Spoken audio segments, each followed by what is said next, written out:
अस्सलामुअलैकुम ګرانو مینوالو، امید لرم چې تاسو ټول به روغ جوړ وئ او د ژوند په موضوع کې به وئ.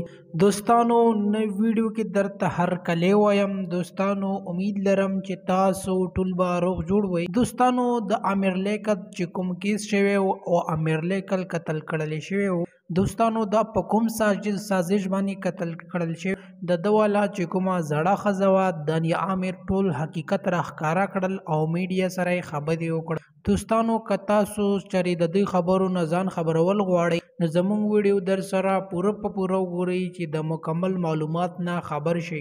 ویډیو کتو نه مخکې که تاسو زموږ په دې چینل کې نوي وئ نو زموږ چینل مخه در سره ضرور سبسکرایب چې زموږ کومه نوې ویډیو راځي چې هغه تاسو ته په اسانۍ سره دررسي.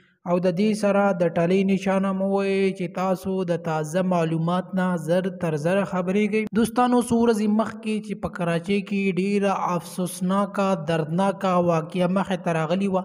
امیر لیاقت چې کوم د پی ټي آی والا ناراض کا امینی او هغه چا ډېر بېدردۍ سره قتل کړلی و او دوستانو دا نوم یې ورته ورکړلی و چې دا خپله وفات شولو، حالانکه خپله نه بلکې چا قتل کړی و. او د هغې نه بعد بیا د هغې ښځه چې کومې دریم نمبر ښځه وه دانیه عامر، هغې ټول حقیقت راښکاره کړل او دا خبره یې کوله چې زما خاوند چا قتل کړی دی، بلکې دا په خپله نه د وفات شوی او ما ته دې حق ملاو شي او موږ ته د انصاف ملاو شي. څومره زر تر زره وي که نه موږ به بیا احتجاج وکړو او موږ بل قسمه قدم واخلو. دوستانو دا د امیر لیاقت د ښځې دانیه عامر خبرې وي، هغې د میډیا سره کړي وي او د خپل خاوند باره کې دا خبره کوله چې زما خاوند چا قتل کړی دی او په سازش په تور باندې دا قتل شوی دی.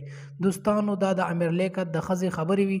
امید لرم چې تاسو به زموږ د معلوماتي ویډیو ضرور خوښ شوي. ډېره مننه، شکریه.